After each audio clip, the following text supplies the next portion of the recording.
So we're now back at the hostel and gagawa tayo ng slight room tour, slight lang, ng overview ng ating property, ng ating ni-stayan. Ito yung facade niya. Ayan, bali almost siguro mga, wala pang 100 meters away from dun sa kanto, palabas.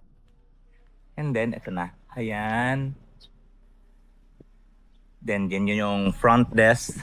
Meron siyang 24 hours front desk service kasi nga dumating tayo around 2 a.m. na. So, meron namang pag-accommodate sa inyo para ma-process yung check-in. And then, papasok tayo. Dito pa lang, meron ng pool area. Bale, ito yung mga rooms. Hindi lang power, pero meron sigurong mga, hindi lang siya yung mga bunk bed, meron ding mga rooms na individual rooms. So, swimming pool. Yung swimming pool ay merong sariling bar sa gitna. Pwede ka habang naliligo. Pwede mag-chill dyan. And then, yan. Pwede rin yung pa may volleyball pa. Then, ayan sa taas. We're staying at room 811. Doon tayo nag-stay.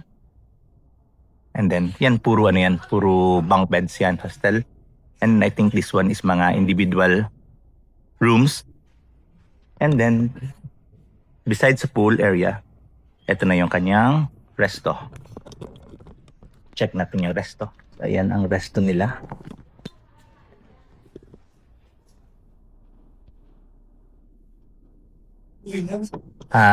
Sa resto, chinek ko yung menu. May mga tapsi sila yung mga parang sa atin. And then may mga pasties there. And then siyempre may mga cocktail drinks katay sa taas. So we're staying at second floor. You already made the booking, no? Yeah. Can you have the reservation next? The booking? So dito yung resto. And then sa second floor tayo.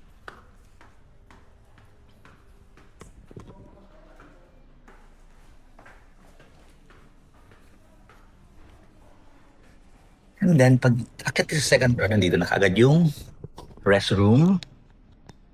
Ayan. Malaki yung restroom nila. Mix kasi siya. So, ayan. Ayan, shower area.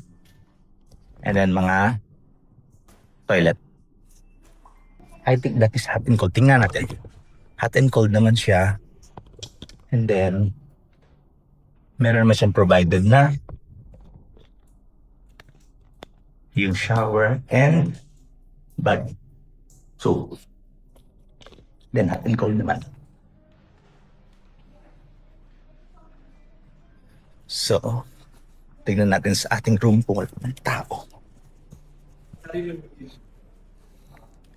Then you will be provided by keycard. And by the way, pan check-in, meron siyang deposit na 200,000 which is refundable upon check-out.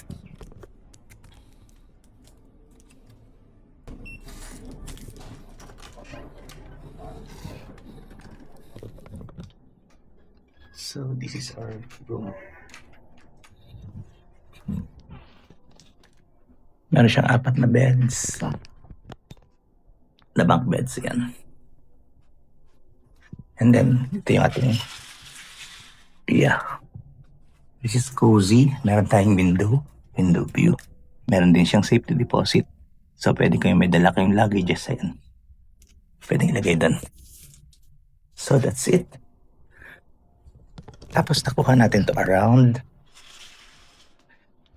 800 per night. So, meron tayong pool, swimming pool view dito.